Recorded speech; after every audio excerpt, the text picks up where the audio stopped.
Okay, this is Q&A.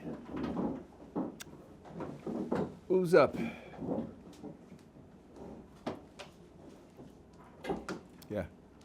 If one's got a friend that was once religious and now he's no longer keeping any sort of Shabbos or kashrus or eating kosher, nothing, what's the first steps to try and bring him closer to Judaism?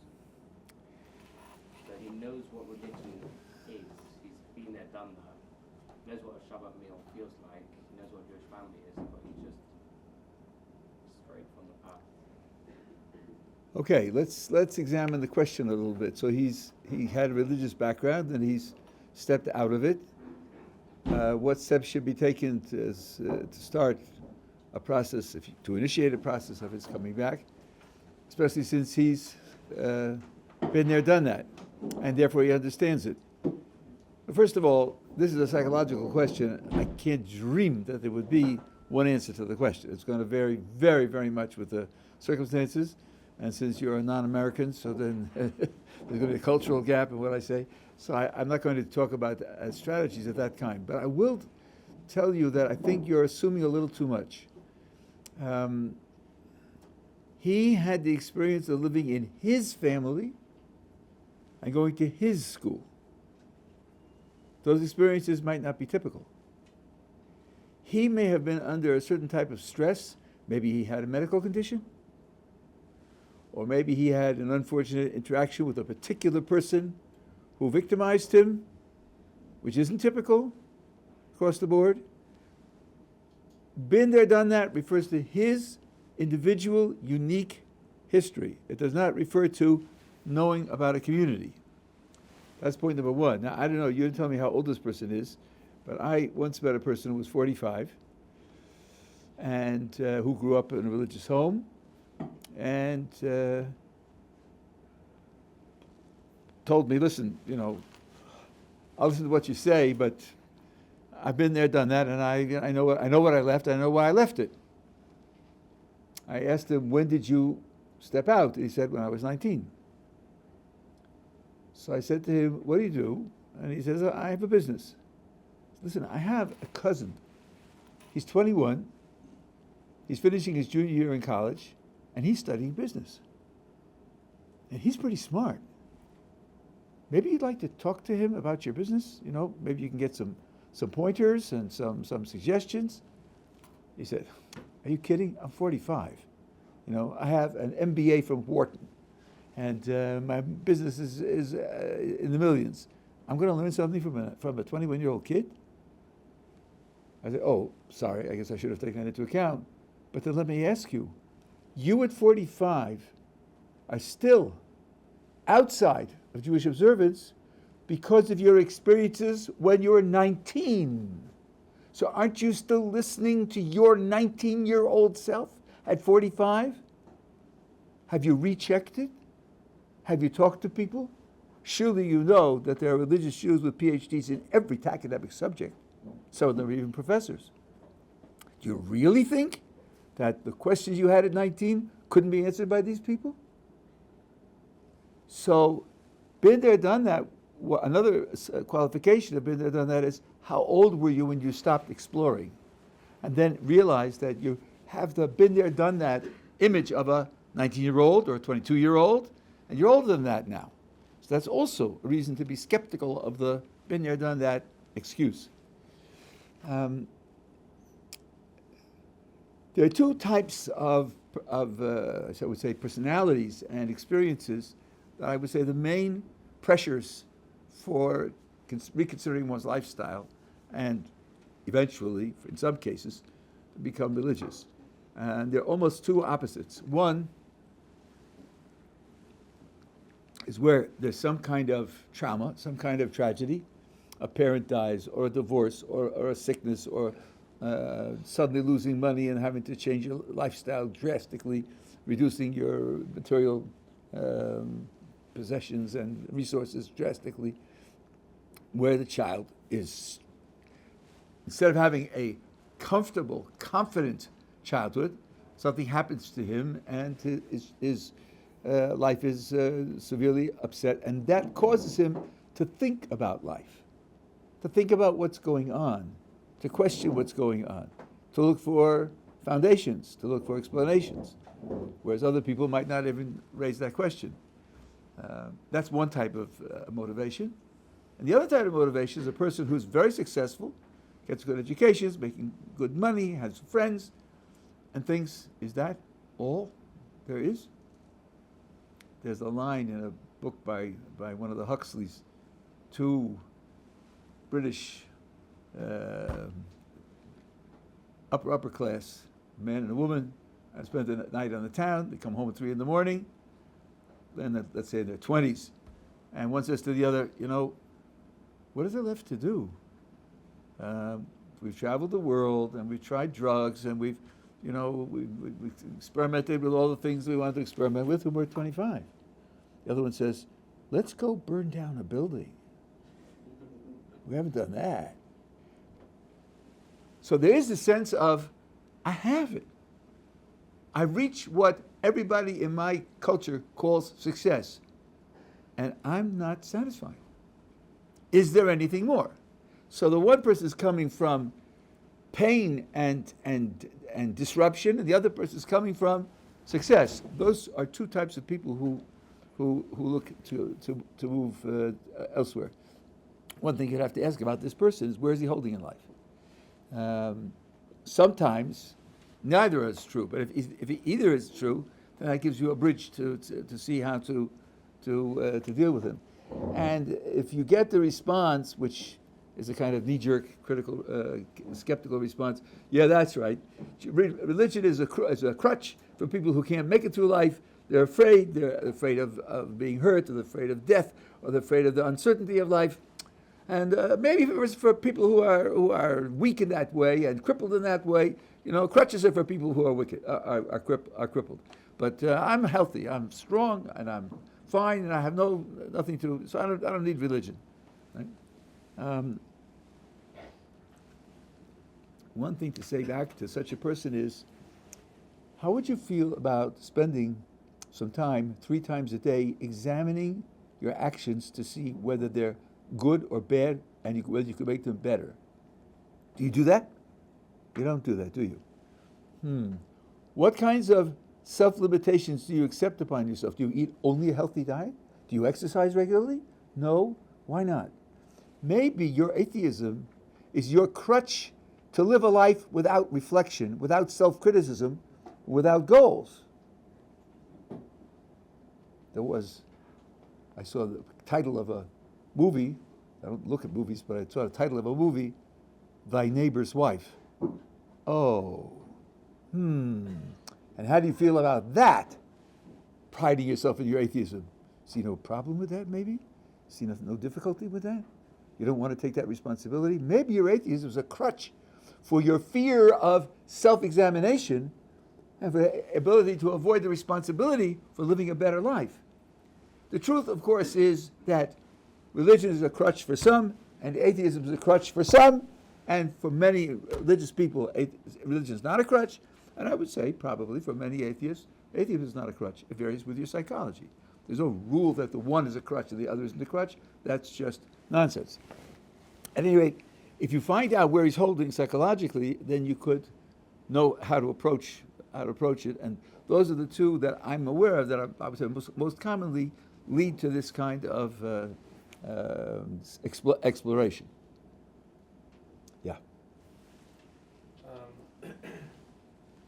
How has your study in philosophy, has it contradicted or proved your early findings on religion? Studies in philosophy. There's a wonderful resource called Stanford Encyclopedia of Philosophy, run by the Stanford Philosophy Department. Really a first-class resource. Speaking as a professional, when I want to find out the latest, what's happening in various fields, that's where I go. The articles are extremely well written, well organized, and I would say all the articles have the same structure. Here are the main subjects of this study, this particular area of philosophy. Here are the main approaches, the main theories about it, of which there are usually about 5. Here are the main objections to each of the 5, And then here's what we're looking for to future progress. You see, as of now anyway, all the really important questions in philosophy, none of them is settled. None. You're going to look to philosophy to give you the answer to what is knowledge and what is beauty and what is truth. Sorry, all you'll get is the description of a controversy. So that is kind of a two-edged sword. On the one hand, if somebody says, you're taking this position, philosophy knows it's wrong, he's making a mistake. Philosophy will be divided on the issue. Some will agree with him and some will be against him. So it's almost never does it happen that you could say, philosophy shows that you're wrong. On the other hand, if somebody's looking to philosophy for support, then it'll be partial. There'll be some recognized philosophers who will agree with what you're doing and others who won't. So you have to put up with the fact that philosophy will not give you results.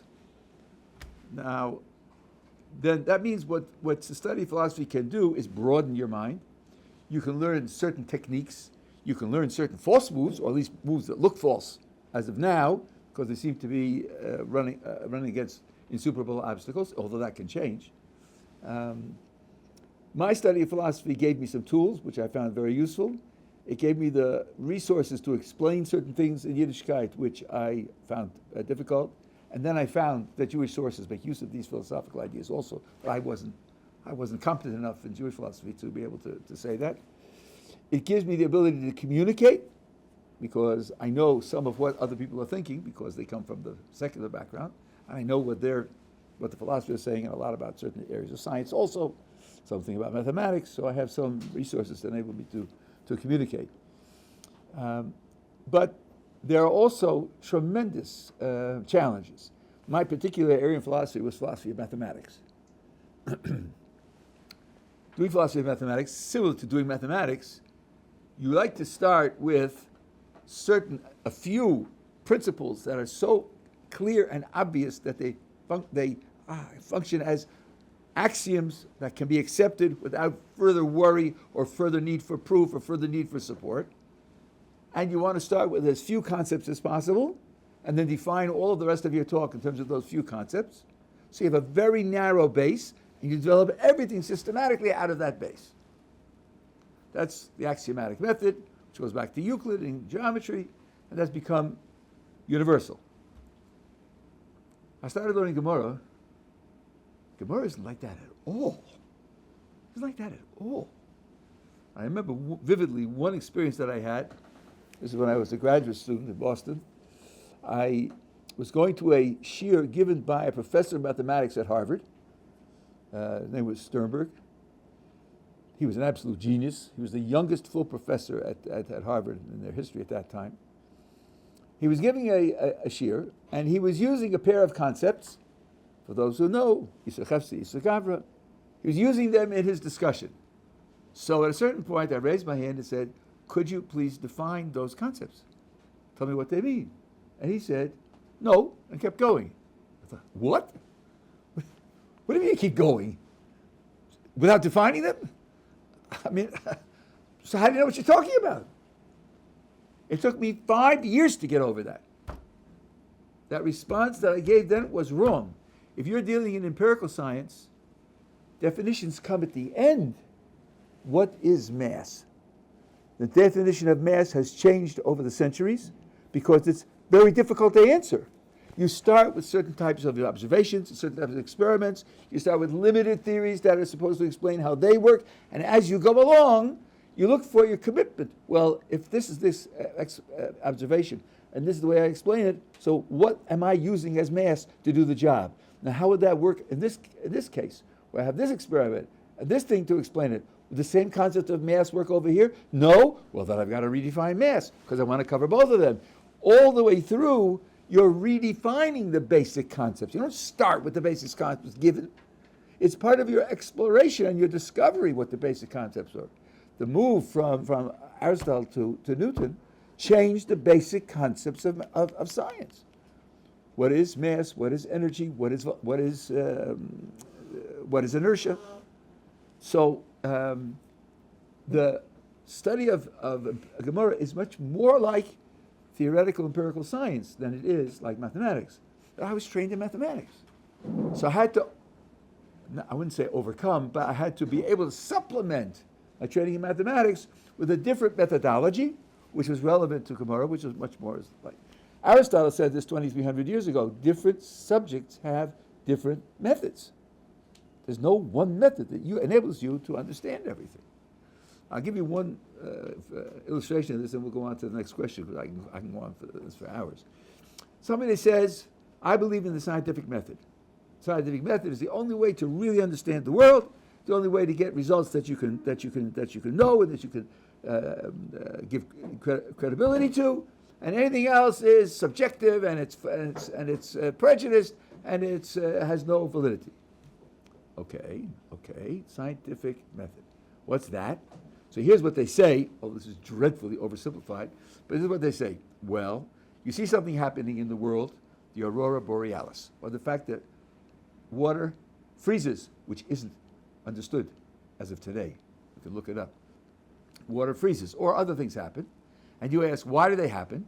And you think of a theory. If everything is literally little leprechauns running around, then it'll get dark at night. Whatever it is. You get your theory, and then you say, well, maybe the theory is true or false. Let's test it. If my theory is right, then when I boil this liquid, it'll turn pink. So let's try it. Boil the liquid, it turns pink. How about that? Got it right? Well, that's a good reason to think that it's something to keep around and continue to explore and perhaps rely on in the meantime.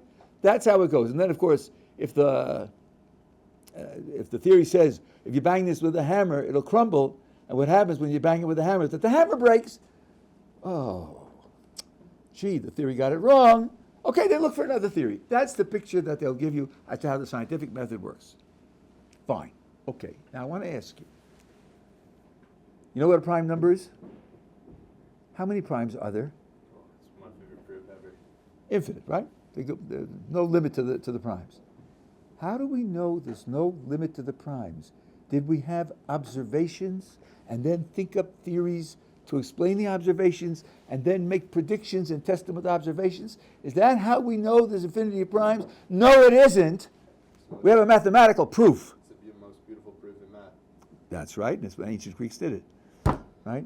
Euclid. But now, what happened to the scientific method? Well, you see, the scientific method isn't what you use in math. Math is a different method. Sorry, too bad. Well, is math then just subjective and poetry and fluff and not real? Oh, hard to find something more real than math. So I guess maybe the scientific method isn't the only method for discovering what's real about the world. There are other methods also. Having recognized mathematics, I think your mind should now be open to think maybe there are 13 methods in different fields, like Aristotle said, and they differ from one another.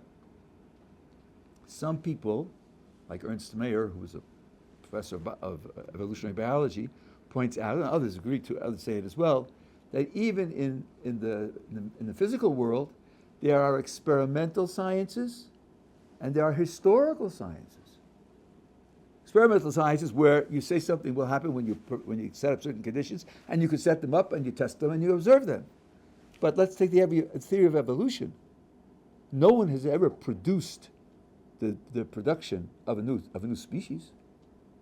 When they tell you bacteria they did it, they're lying. It's not true. So evolution is what's called a historical science. This is how we think the history was made. And you have a basic explanation and sometimes prediction, but you can't do experiments. Well, they're two different kinds of sciences.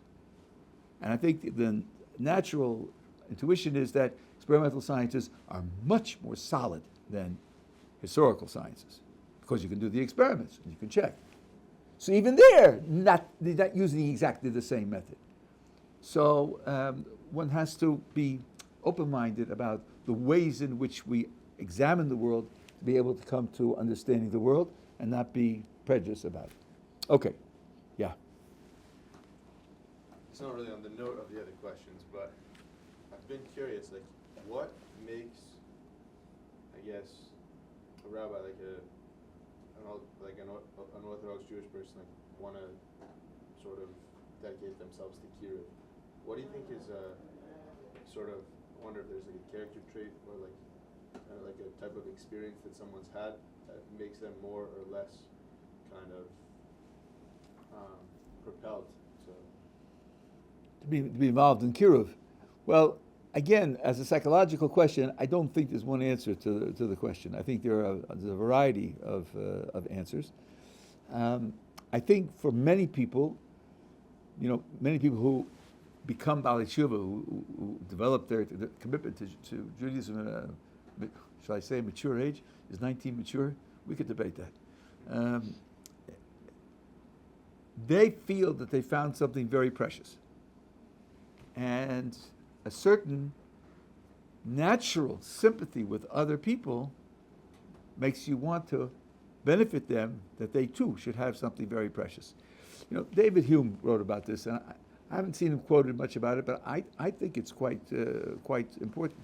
He said, imagine that your job is to deliver packages, and you knock on the door of somebody's house, and you deliver, and he's got a sign for it. So he invites you in, and he says, just a minute, I'll get my pen, I'll sign the papers. And as he's going to get his pen, you look around, and you see a modest house, but nicely furnished, comfortably furnished, nice view out the window, clearly has ability to have fresh air, pleasant colors in the room. How do you feel looking at the comfortable, well-appointed room of a total stranger in whose house you're going to be for 120 seconds and never see him again? And Hume says, I think you feel a certain pleasantness. It must be nice for him here. There's a natural sympathy of anticipating his feeling of living here and feeling happy that he has a pleasant life here. I think that's right. I think that's natural.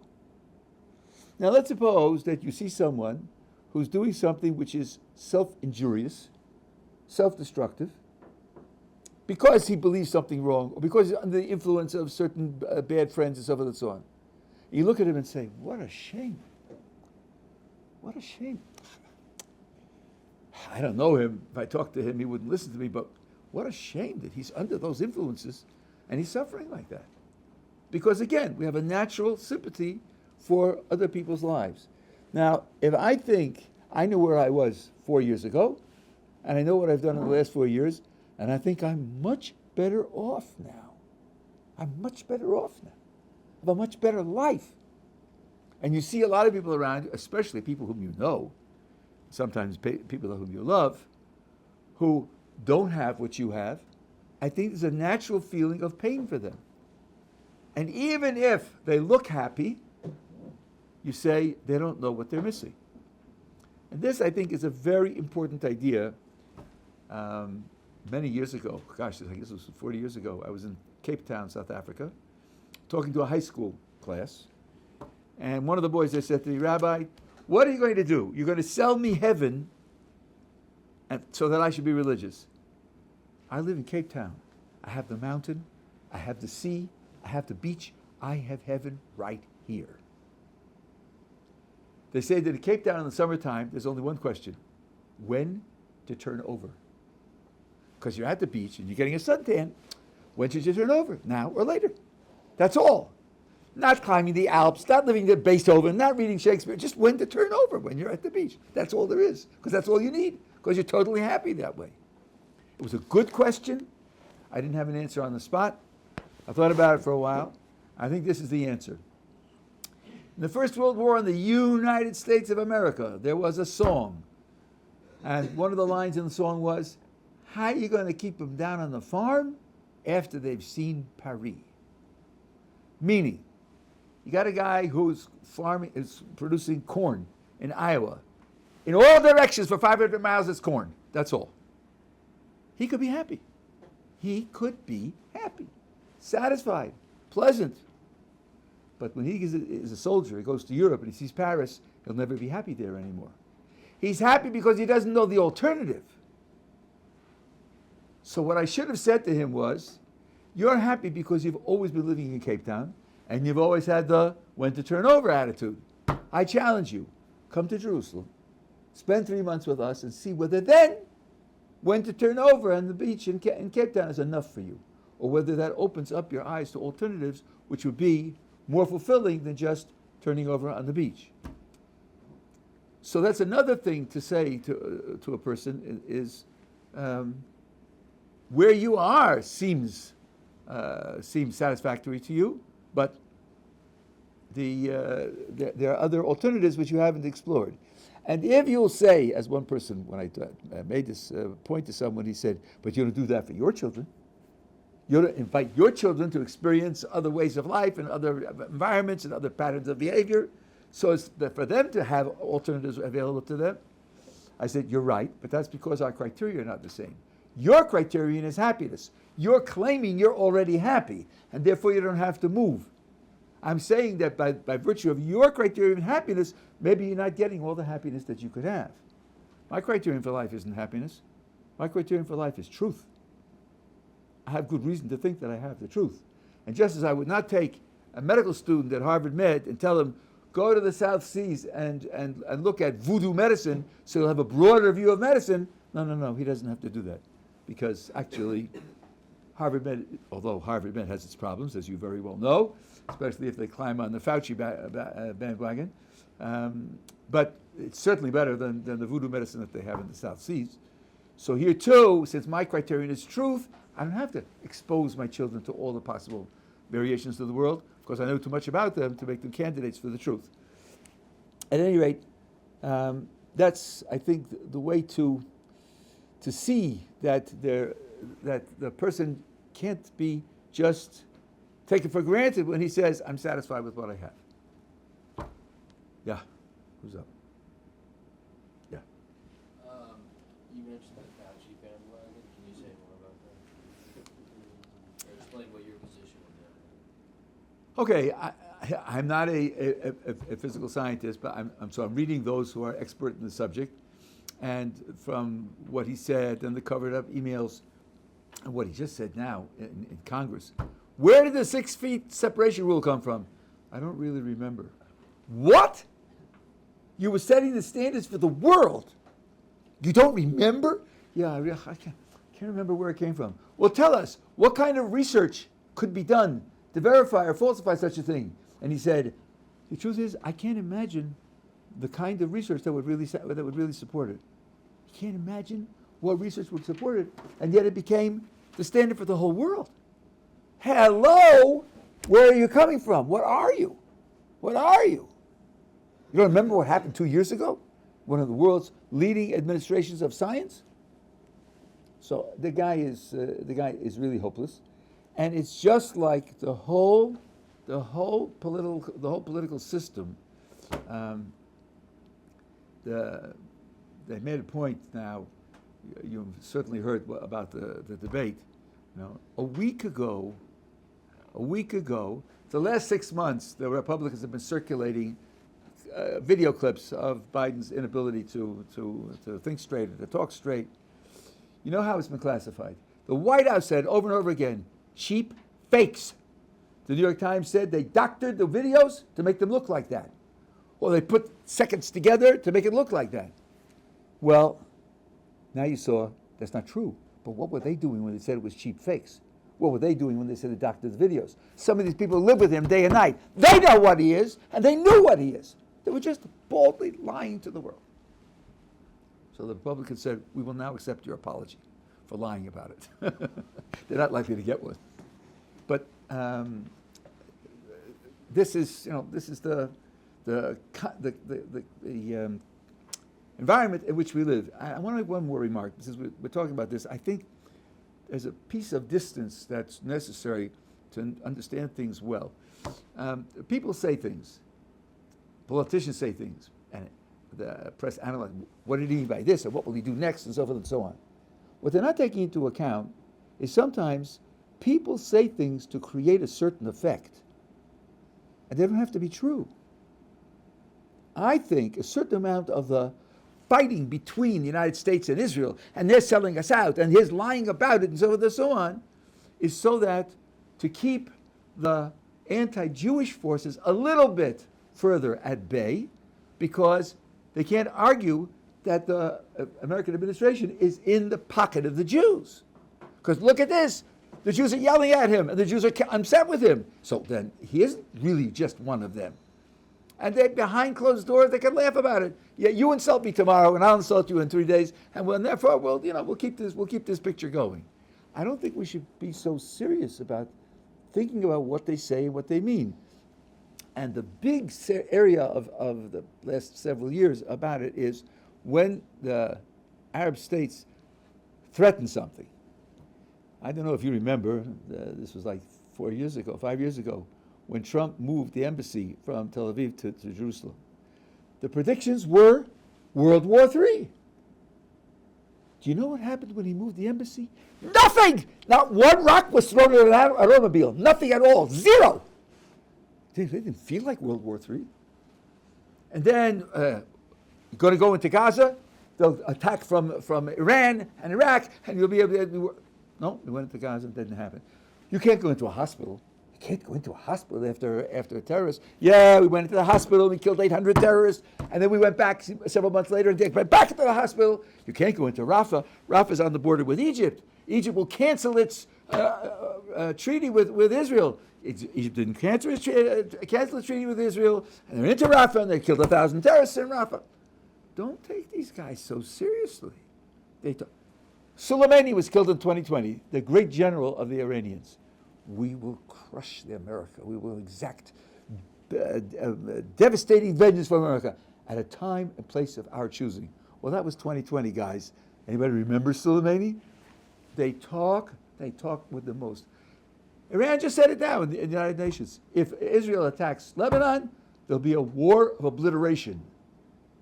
They didn't say who will be obliterated. Notice, just a war of obliteration. Maybe that was a little caution on their mark. Who's going to get obliterated, right? Or really, after a while, you know what? These people talking is like the fire alarm here in Ohr Somayach. God forbid there should ever be a fire, because we'll never know, right? If another fire alarm, nobody's going to pay any attention to it. Don't take these guys so seriously. And the politicians, and all of them, all the politicians, they often say things for effect, and whether it's true or not doesn't matter. That's not part of the game of politics. So take a step back and be a little more relaxed about it. And certainly when Arabs make threats of revenge and attack and obliteration and everything else, that's just the way they talk. Yeah. Yeah, somebody who's exploring Judaism, there are a lot of different paths. There's Hasidim, Litvish, Haredi, modern Orthodox. Could you elaborate on the different paths? Okay, this is really very important. Some people, like the New York Times and others, want to paint the variety of different ways of living a traditional Jewish life as a schism of warring factions who condemn one another and so forth and so on. Well, such a thing is absolutely absurd, ridiculous. The Torah has a whole constellation of values and obligations. A person lives a life, community lives a life with limited resources, limited talents and abilities, limited time, and wants to do the best they can to live up to this constellation of values and obligations. There are different strategies. And the different strategies have different priorities. And the different priorities are based on sources about which there could be discussion and perhaps disagreement as to how to read the sources. But each of these groups that you mentioned is trying, honestly, to maximize their implementation of the Torah as a whole for their community and their circumstances. And therefore, although you can have an evaluation of a strategy, and some parts of the strategy may be very effective and others may not be effective, and some parts may be negative. Strategies are made by people. People are not perfect. Even groups of people are not perfect, and they're going to be mistakes made or things that could be done better. But basically, if the intent is to implement the Torah as best possible, then we put them all on a par as people trying to serve God in the best possible way. Then it becomes a personal choice. how you want to organize your service of God.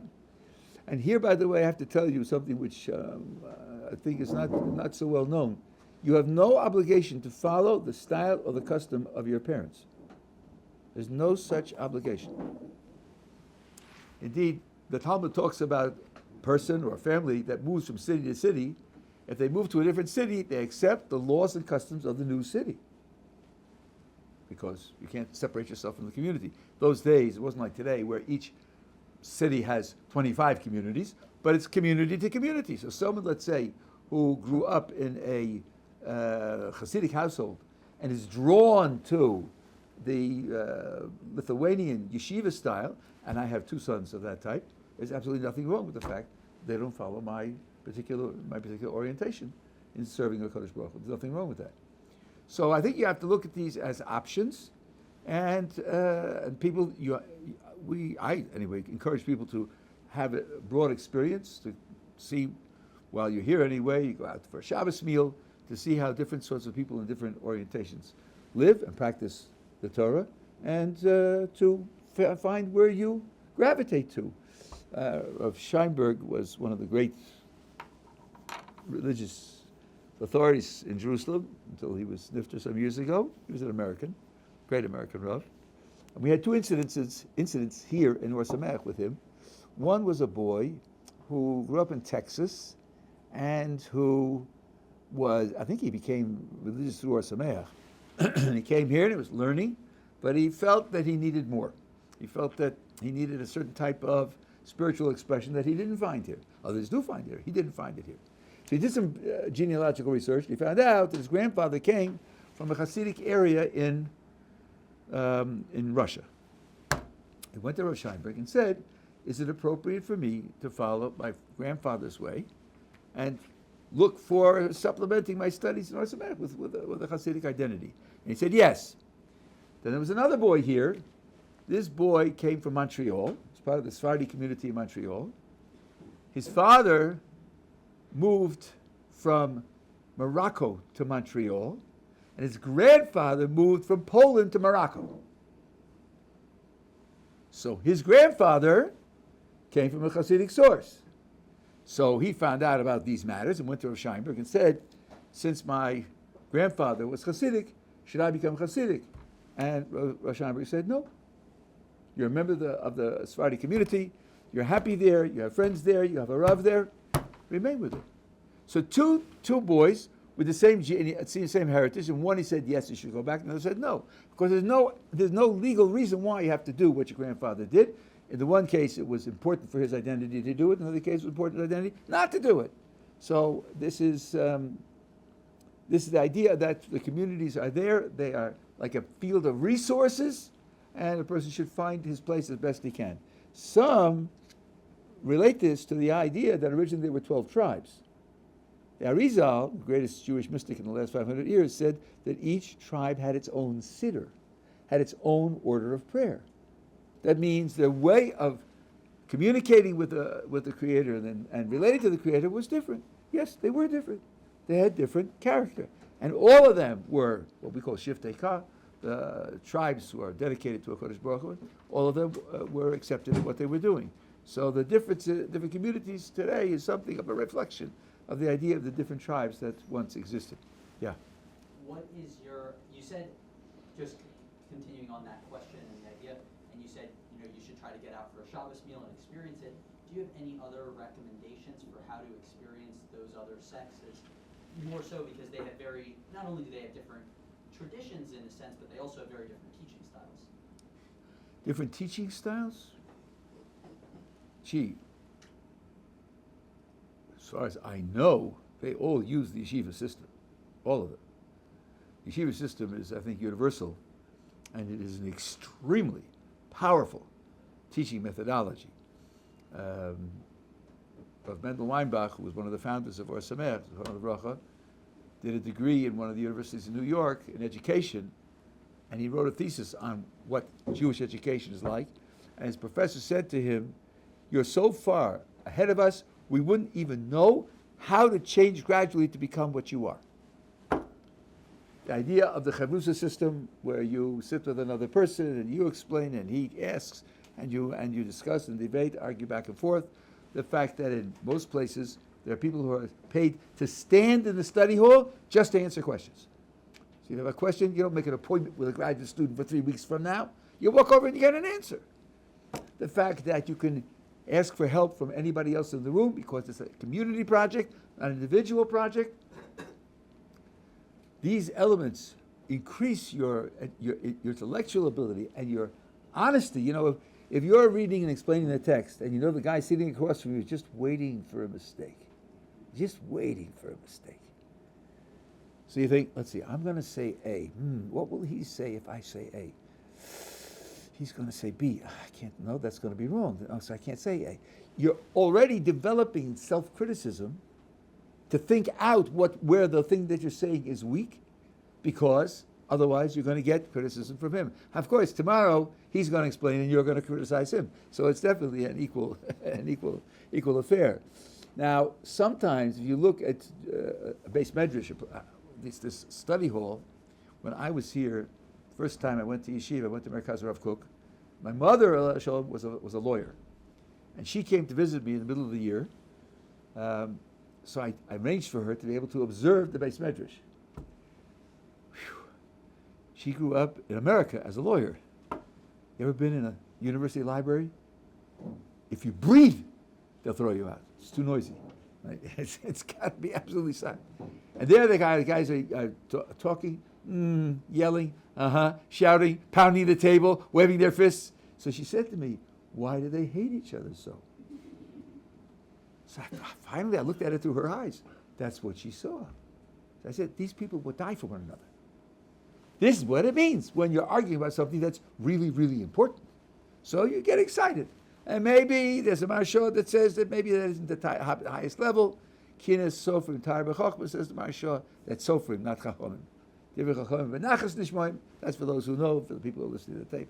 But the point is that this system brings out the truth and brings out the person's commitment for the truth. So I think that this is really universal. I don't think it's divided from system to system. But there are other things. For example, how much emphasis is given, let's say, to Jewish philosophy? Well, I'm very prejudiced about this, as you can imagine. I think the whole day. No, I don't think that. But some of the day, some places don't teach any Jewish philosophy at all. They just don't. Some places teach it as a kind of adjunct for those who are interested in it. Hasidism, the Hasidic works have in them philosophical ideas. So someone who has a Hasidic background and spent some time learning Hasidic works will definitely have a larger interaction with Jewish philosophy than someone who's on the side of the standard yeshiva world. What about Jewish mysticism? In the yeshiva world, it's not common, though there are special books, but it's not common. In the Hasidic world, it's much more common, and in the Sephardi world, it's very common. Very common. I'll never forget the Bukharim shuk over here, where the Sephardim have their shuk, up the hill on Yecheskel. I was there. We used to live behind the yeshiva, so I was up there for Mincha Mariv. I was waiting for Mariv, and a boy came over to me. Now, I didn't ask him. I would guess he was around 12 years old. And he said to me, why do we daven Mariv? I thought, why is he asking me? Total stranger. So I said, well, you see, Shachris and Mincha, the morning and afternoon prayers, were set by law, and Mariv is considered Rishus, it's something that you can do, you don't have to do. No, he said. And he then rattled off a Kabbalistic formula, which at the time I didn't understand, because at that time I had no brush with Kabbalah. It rattled off this 25-second Kabbalistic formula and said, that's the reason, and walked off. What was that? Why did he do that? He thought, oh, this poor Ashkenazi, he doesn't know anything. These guys, he knows how to wash his hands, but he doesn't know what God is. He doesn't know what holiness is. So I'll just shake him up a little bit. Maybe that's what it was. So there are differences of emphasis in learning, and that could be important to a person. Because at least a substantial portion of the time that you're learning, you should be learning things that you identify with, things that you feel comfortable with, things that give you a certain amount of inspiration. And of course, that will change over your period of education. Some things that don't inspire you now will inspire you 2 years from now. But at least some of the time that you're learning, what you learn should give you that kind of inspiration and enjoyment that you're doing something that's pulling you up. And that will vary from group to group. That's one of the things to investigate. Yeah. Earlier you talked about how people might use atheism as a crutch for avoiding moral responsibility, and how other people might use Judaism as a crutch to justify their actions or their way of life or their way of living or their viewpoints on the world. In terms of the examples of politicians, but also more broadly community leaders, other types of public figures, especially here in Israel, but what is, how can people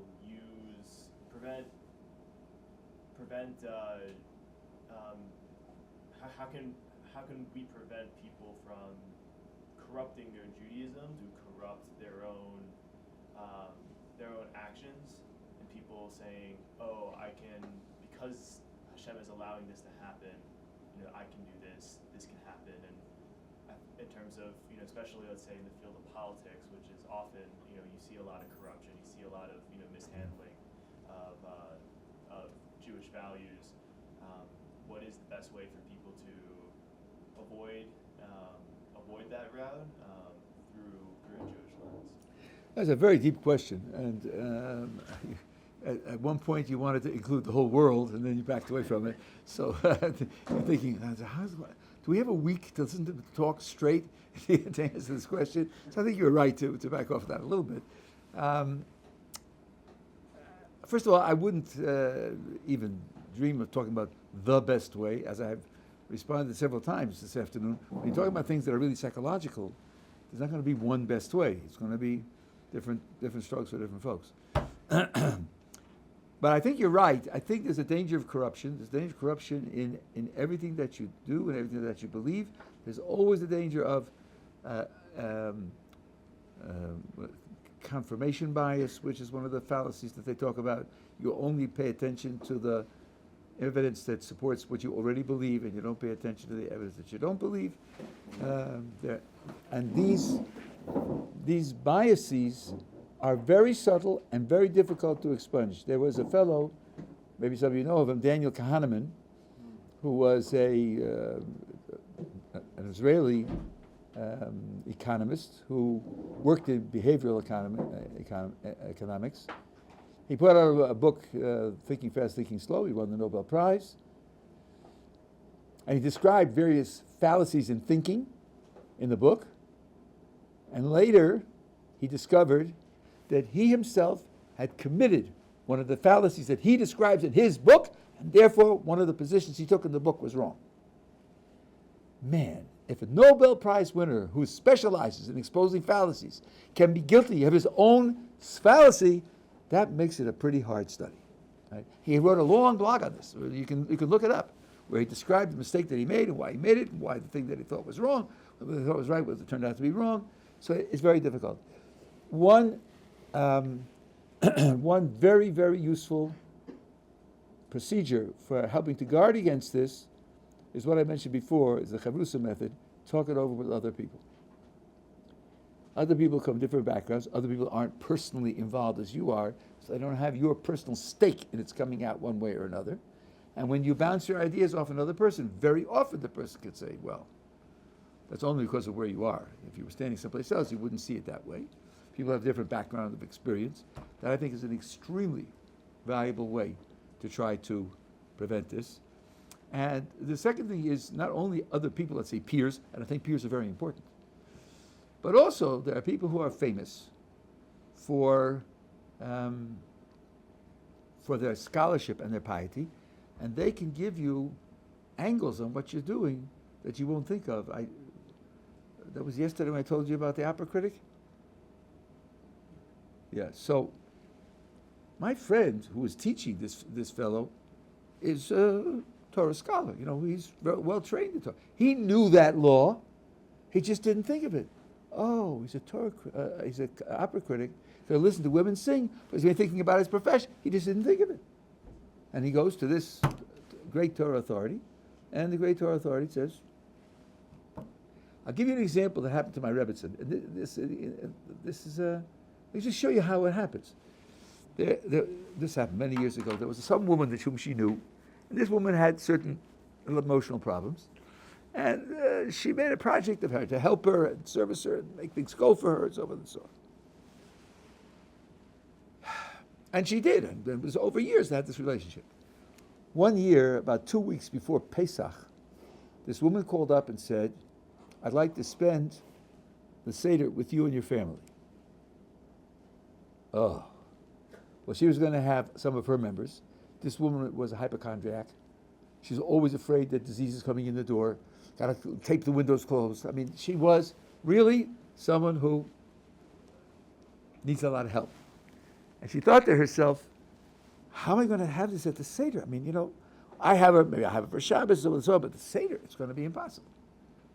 Then she thought of a plan.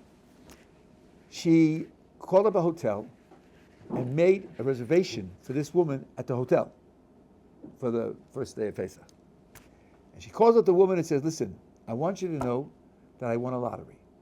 And the prize of the lottery was Pesach at this hotel. This hotel, and I can't use it because I'm making a Seder for my family, but I'll give it to you. You were looking for a place, you need a place, and I'm happy to give it to you.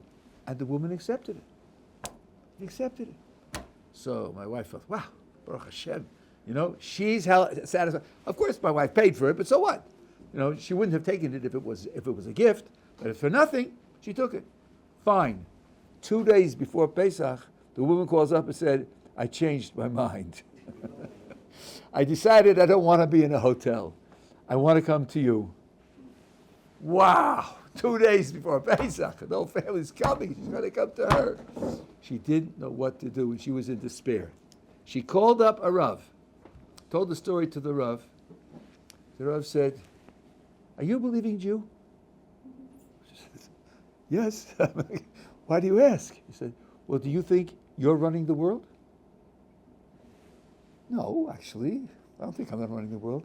Well, you did your best. Tell her you're sorry that she can't come and leave it to a Kodesh Baruch Hu to help. Oh, she didn't think of that. There's a big difference between I have to do my best versus I have to make it happen or I'm a failure. I have to make it happen or I'm a failure means I'm in charge, I'm all powerful, and therefore I must make it happen. That's not true. I have to do my best means Kodesh Baruch Hu is running the world, and He will determine the outcome, and my responsibility is to do the best that I can. I experienced this directly 4 years ago when my first wife was dying, and it was this doctor, and that therapy, and this. And my oldest son said to me, Abba, you can try, but it's not in your hands. You're not the one who's going to make the outcome. So I also needed to have that jolt to me. And what happened was, my wife said to her, I'm so sorry, but at this point in time, it's not possible. And somebody else invited her, and she was fine. But that realization. Now, if Rav Desta writes about this.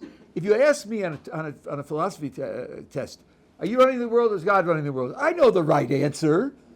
But knowing the right answer when you're tested is one thing. And using it in a real life situation where your emotions are on the line and where you think that your responsibility is on the line is another thing. And you're not always able to do that. So if you go to someone who is a great person, I'll tell you one more story. There was a fellow who I knew. I was fluent in Hebrew and English. He was only fluent in English. And he had a big problem. He was in business with a partner, and the partner was treating him in a way that he felt was inappropriate. It was a question of going after his rights. And he had heard that a great person to help look at problems like this was the Amshad of a Rabbi. This was 40 years ago, so it was a previous Amshad of a Rabbi. Would I come with him and translate for him? So I said, sure, I'll be happy to help you. So we went there in Bandwagon, And he explained the whole thing, and I explained it, and I explained the problem and the questions. And the Amshel Rabbi started to shake. And he said, Machlokes? Conflict? A conflict? You have to be very great to go into a conflict. Boy, I wasn't expecting that. You have to be very great. Meaning, you have to be able to control your emotions. You have to be able to keep your eye on the ultimate goal, not get sucked into the preliminary goals. You have to think in terms of who the other person is, who you are, and how you want the relationship. You have a lot to think about before you go into a real battle. I would never have thought of that. I can still see the shudder on his face. And by the way, while we were sitting there, it was a winter afternoon, and the lights started to fade, and the lights weren't on in the room. So while the Rebbe was, my friend was talking, the Rebbe was listening, I decided I'll get up and turn on the lights. So I got up like this. In the time that I made that gesture, the Rebbe was out of the chair, turned on the lights, and back in the chair. Okay. How did that happen? So it was like speed of light. So at any rate, when you go to people who have this kind of background, you'll get responses that you didn't expect. You'll open up vistas that you didn't expect, and they can help protect you from that kind of corruption. The last thing I would say is, if you find yourself having failed at this, welcome to the club. Everybody fails. Don't be too down on yourself. Don't say, so I'm not worthwhile, I'm not really sincere. No, you're trying, and there are subjectivities that will get in your way. And part of life is trying to learn to not be subverted by those kinds of subjectivities. Okay.